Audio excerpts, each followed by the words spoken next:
Good morning student. 11th class CBSE के लिए कल की क्लास में हमने Newton's second law of motion के बारे में डिस्कस किया था और हमने देखा था कि जो न्यूटन्स का सेकंड लॉ है वो फोर्स को एक्सप्लेन करता है, यानी जो फोर्स का फॉर्मूला होता है F=ma, उसका जो ओरिजिन है वो कहाँ से होता है, न्यूटन के सेकंड फॉर्मूले से, सेकंड लॉ से।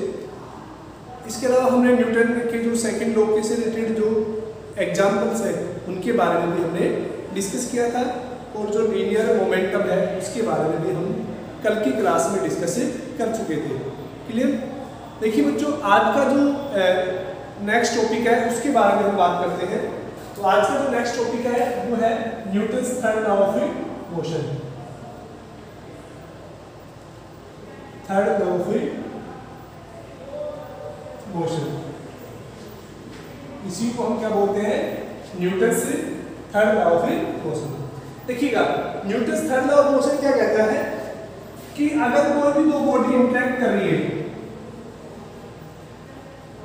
ये मान लीजिए कि ये बॉडी फर्स्ट है और एक सेकंड बॉडी है, ये दोनों आपस में क्या कर रही है, इंटरेक्ट कर रही है, मींस एक दूसरे के ऊपर फोर्स लगा रही है। कुछ भी हो सकते हैं, ये दो चार्ज पार्टिकल हो सकते हैं, क्योंकि दो चार्ज पार्टिकल के बीच में जो फोर्स लगता है उनको क्या बोलते हैं, इलेक्ट्रोस्टैटिक फोर्स। इलेक्ट्रोस्टैटिक यानी अगर कोई भी दो चार्ज पार्टिकल रेस्ट में रखे हुए हैं तो उनके बीच में जो फोर्स लगता है उसको क्या बोलते हैं, इलेक्ट्रोस्टैटिक फोर्स। तो इलेक्ट्रोस्टैटिक फोर्स क्या होता है, force between two rest charge particle. इसके बारे में आप 12th क्लास में पढ़ेंगे। इलेक्ट्रोस्टैटिक फोर्स क्या होता है। मान लेते हैं कि ये दो चार्ज पार्टिकल है, मान लेते हैं फर्स्ट चार्ज पार्टिकल कितना है, Q1 है और दूसरा चार्ज पार्टिकल Q2 है। अब इनके नेचर के बारे में बात कर सकते हैं कि ये पॉजिटिव चार्ज पार्टिकल है और ये कैसा चार्ज पार्टिकल है, नेगेटिव।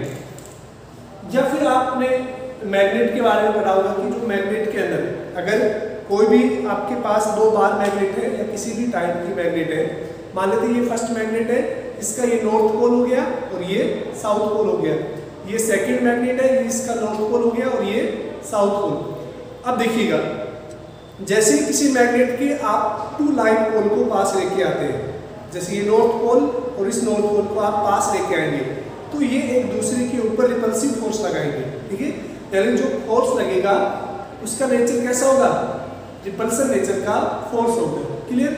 अब देखिएगा, अगर हम इस वाले पोल की बात करें, नॉर्थ पोल की, तो ये पोल है वो जितना फोर्स सेकंड इस वाले पोल पर लगा रहा है, सेकंड बार मैग्नेट के ऊपर, उतना ही फोर्स जो सेकंड वाली बार मैग्नेट है वो फर्स्ट वाले के ऊपर लगा रही है। मींस ये दोनों जो फोर्स लगा रहे हैं रिपल्सन का वो एक दूसरे के इक्वल है।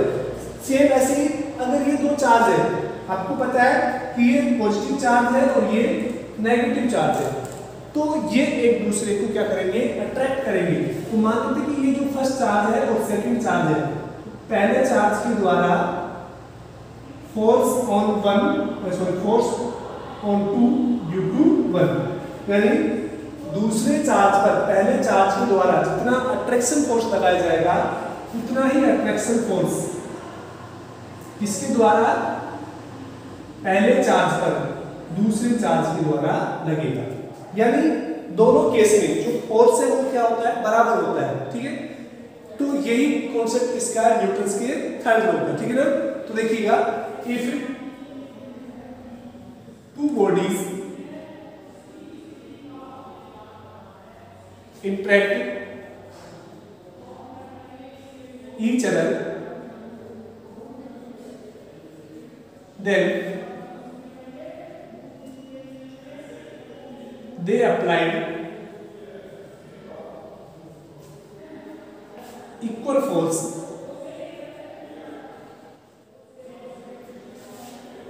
on each other। अगर दो बॉडी आपस में इंटरेक्ट करती है, ठीक है ना, तो वो एक दूसरे के ऊपर बराबर फोर्स लगाएंगे। ठीक है ना? सो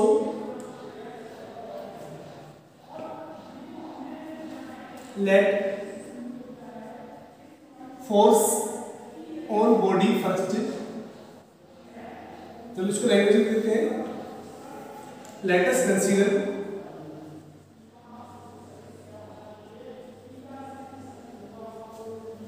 two bodies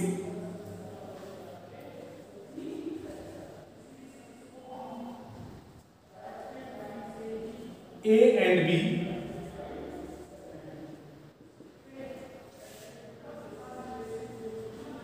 placed nearby and applied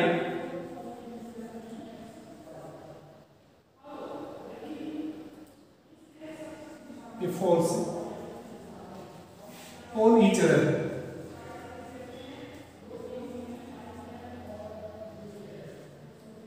Then force due to A on B equal to force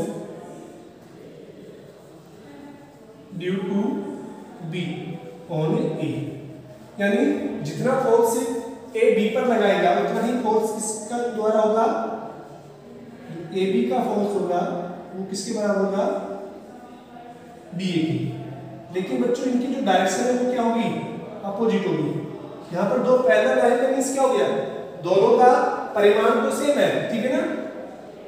since magnitude will be same,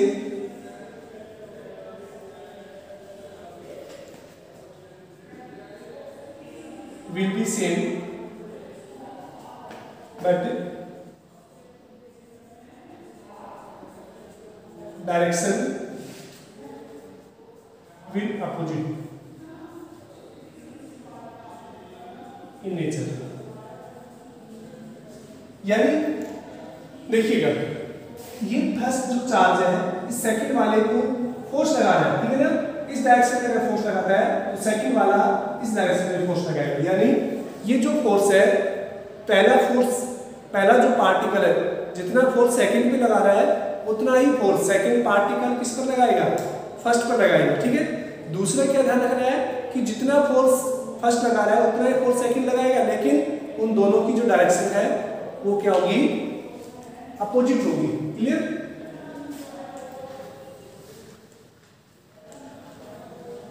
अब देखिएगा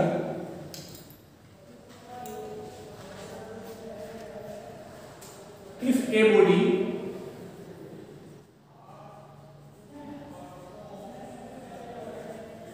applied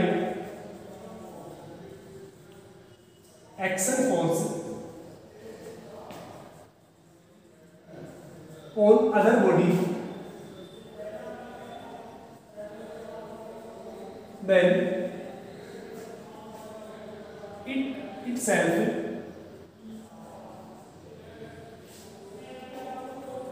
experience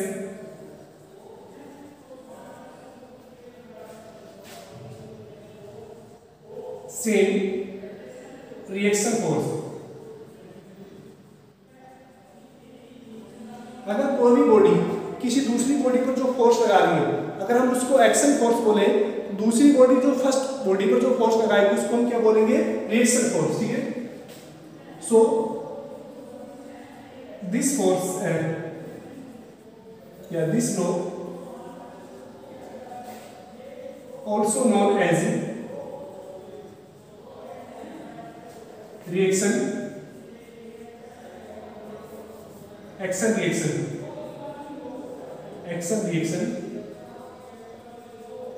फोर्स या लो भी बोलते हैं। तो हम थर्ड लॉ ऑफ मोशन को हम एक्शन रिएक्शन लॉ भी बोलते हैं। अब देखिएगा जो एक्शन रिएक्शन लॉ है अगर हम उसके एग्जाम्पल की बात करें, ठीक है, तो डेली लाइफ में आप काफी एग्जाम्पल देख सकते हैं। जैसे कि जो रॉकेट का मोशन होता है, ठीक है, कोई भी रॉकेट जब अपवर्ड डायरेक्शन में मूव करता है तो एक्चुअली में क्या होता है कि उसका जो लोअर पार्ट होता है वहां से जो गैसेज है, ठीक है, जो बर्निंग गैसेज है जैसे कि हाइड्रोजन वगैरह वो बहुत फास्ट से क्या होती है बाहर की ओर स्प्रेड होती है, बहुत फास्ट क्या होती है बाहर की ओर निकलती है। जैसे कि अगर हम एक रॉकेट के मोशन की बात करें तो ये जो रॉकेट का जो ये वाला पार्ट होता है, यहाँ से क्या होती है कि जो हॉट एयर है वो बहुत स्पीड से बाहर की ओर निकलती है, ठीक है ना। तो इससे क्या होता है कि इस एयर क्या होती है, ग्राउंड के ऊपर फोर्स लगाती है, ठीक है। इस फोर्स की वजह से क्या होता है, रॉकेट के ऊपर एक वापस से रिएक्शन फोर्स लगता है, क्लियर। तो इस रिएक्शन फोर्स की वजह से क्या होता है, आप रॉकेट क्या होता है अपवर्ड डायरेक्शन में मोशन करता है, ठीक है। इसका और एग्जांपल देखते हैं, जैसे देखिएगा अगर ये समुद्र का किनारा है कोई पानी का, यहाँ पर कोई बोट है, ठीक है, ये मान लीजिए कोई बोट है, अगर कोई भी पर्सन इस बोट से, मान लीजिए कोई पर्सन है, इस बोट से और ग्राउंड पर जंप करता है, ठीक है, ये बोट है बिल्कुल किनारे पर खड़ी है, तो कोई भी पर्सन इस बोट से ग्राउंड पर जंप करेगा तो क्या होता है, ये बोट है ये बैकवर्ड डायरेक्शन में मोशन करती है, ठीक है। तो इस बोट का जो बैकवर्ड डायरेक्शन में मोशन है वो किसका कारण है, थर्ड लॉ ऑफ मोशन यानी एक्शन रिएक्शन लॉ का, ठीक है। तो जैसे आप किसी बॉल को दीवार पर फेंकते हैं तो वापस से क्या करती है, दीवार उस बॉल के ऊपर रिपल्सिव फोर्स लगाती है, तो बॉल क्या होती है वापस से रिटर्न हो जाती है, ठीक है। तो ये काफी एग्जांपल है जो किसके हैं, एक्शन रिएक्शन लॉ के, ठीक है। अब देखिएगा जो नेक्स्ट जो टॉपिक है उसके बारे में हम बात करते हैं, कंजर्वेशन ऑफ मोमेंटम। तो इसको नोट कर लेना आप पहुंच करके।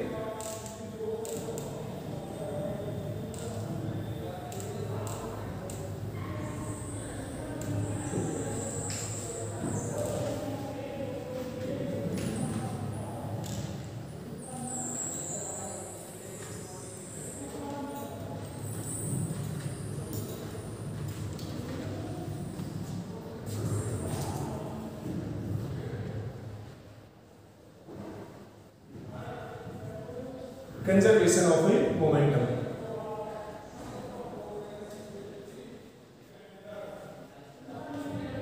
देखिए कंजर्वेशन ऑफ मोमेंटम क्या होता है कि जैसे आपने कंजर्वेशन ऑफ एनर्जी पढ़ा होगा, कंजर्वेशन ऑफ मास पढ़ा होगा कि कंजर्वेटिव प्रॉपर्टी क्या होती है किसी भी सब्सटेंस की, कि उसकी इनिशियल और फाइनल चाहे वो एनर्जी हो या फिर मास हो, अगर वो सेम रहता है।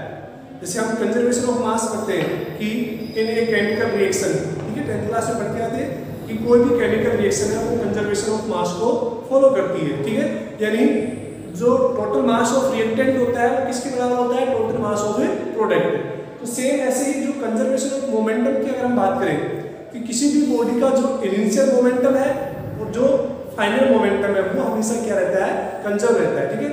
तो इसी को हम क्या बोलते हैं, कंजर्वेशन ऑफ मोमेंटम, ठीक है। The initial momentum and final momentum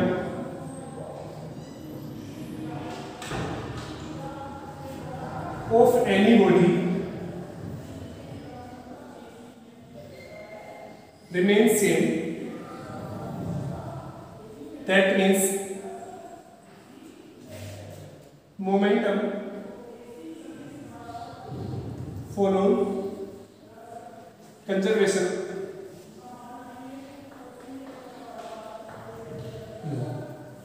ठीक है।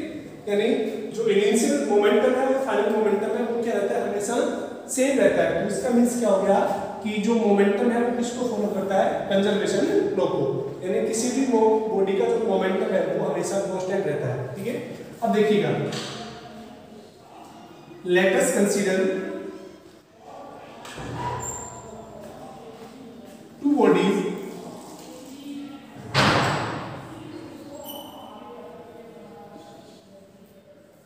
M1 and M2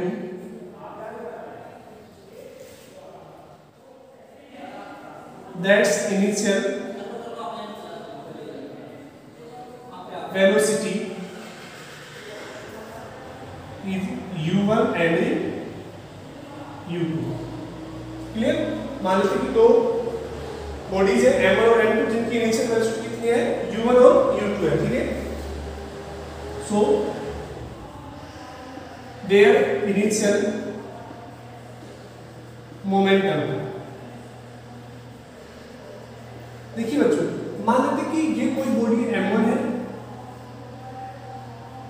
और ये तो दूसरी बॉडी m2 है, ये किसी प्लेन सरफेस पर मूव कर रही है, ठीक है। और मान लेते हैं इसकी जो वेलोसिटी है u1 मीटर पर सेकंड है और इसकी वेलोसिटी कितनी है u2 मीटर पर सेकंड है, ठीक है। और जो u1 है वो किससे ज्यादा है u2 से। इस तरह से मूव कर रही है। अब इसमें एक रेस्ट पे भी हो सकती है या फिर एक मूव कर रही है और एक रेस्ट हो सकती है, ठीक है। वो अलग अलग कंडीशन होती है। तो हम मान लेते हैं कि दोनों किस स्पीड से मूव कर रही है u1 और u2 से, तो उनकी इनिशियल मोमेंटम क्या होगा, जो p1 है वो कितना हो जाएगा m1 u1 plus m2 u2। भी इनिशियल मोमेंटम p1 हमने मान लिया या p i भी लिख सकते हैं आप उसको, clear. m1 u1 plus m2 u2। अब देखिएगा ये कोई जो m1 है इसकी स्पीड ज्यादा है किसकी रेस्पेक्ट में, m2 बॉडी की रेस्पेक्ट में। तो ये कुछ समय बाद इससे क्या होती है कोलिजन करती है, ठीक है ना, या इससे स्ट्राइक करती है। और स्ट्राइक के बाद मान लेते हैं मास में कोई चेंज नहीं होता है।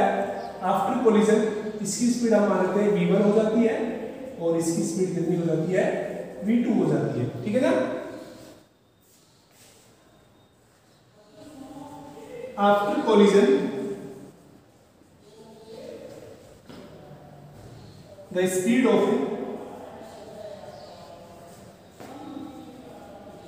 m1 and m2 become v1 and v2 respectively, ठीक है। तो कितनी हो जाती है v1 और v2 हो जाती है, ठीक है ना। तो उस केस में क्या हो जाएगा, सो फाइनल मोमेंटम, बच्चों फाइनल मोमेंटम कितना हो जाएगा pf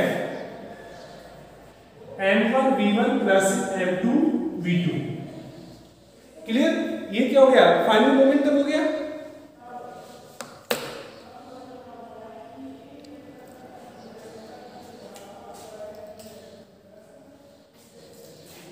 देखिएगा आपको पता है कि मैंने लिखवाया था कि जो मोमेंटम होता है,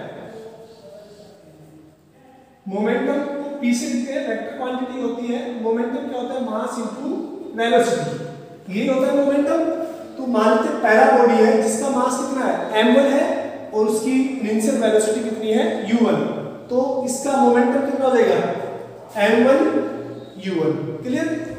दूसरी बॉडी है जिसका मास कितना है m2 है और इनिशियल वेलोसिटी कितनी है u2 है, ये ठीक है ना। याद रखना क्या है u2 मीटर पर सेकंड। तो ये सेकंड बॉडी का मोमेंटम हो गया m2 u2। तो अगर हम दोनों बॉडी का इनिशियल केस में मतलब कोलिजन से पहले की बात करें, यानी टकराने से पहले, तो दोनों बॉडी का जो इनिशियल मोमेंटम है वो किससे लिखा हमने pi से, यानी पहले बॉडी का मोमेंटम प्लस दूसरी बॉडी का मोमेंटम, क्लियर। तो ये इनिशियल मोमेंटम हो गया जिसको हमने किससे लिखा है इक्वेशन फर्स्ट से। अब देखिए बच्चों ये u1 है वो ज्यादा किससे u2 से, यानी जो m1 मास की जो बॉडी है उसकी स्पीड किससे ज्यादा है m2 मास की बॉडी से स्पीड क्या है ज्यादा है। तो क्या होगा ये दोनों आपस में कोलाइड करेंगी, यानी एक दूसरे से टकराएंगे। टकराने के बाद मान लेते हैं कि उनकी स्पीड चेंज हो जाती है, ठीक है ना। और स्पीड चेंज होने के बाद हम मान लेते हैं कि m1 मास की जो बॉडी है उसकी स्पीड v1 हो जाएगी और m2 मास की जो बॉडी है उसकी स्पीड कितनी हो जाएगी v2 हो जाएगी, ठीक है। अब देखिएगा यहां से इस बॉडी का मोमेंटम कितना हो जाएगा m1 v1 हो जाएगा, इस बॉडी का मोमेंटम कितना हो जाएगा m2 v2। तो जो फाइनल मोमेंटम है वो कितना हो जाएगा m1 v1 plus m2 v2, clear. अगर हम बात करें कि नेक्स्ट कंजर्वेशन ऑफ मोमेंटम से, सो बाय कंजर्वेशन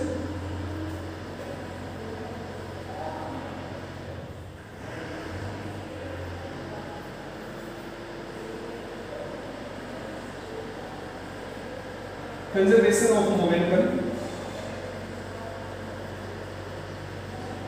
क्या हो जाएगा फाइनल मोमेंटम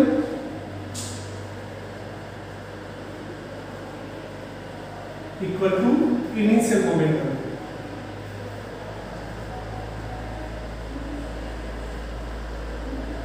तो फाइनल मोमेंटम कितना है पी एफ है और इनिशियल मोमेंटम पी आई से हमने दर्शाया।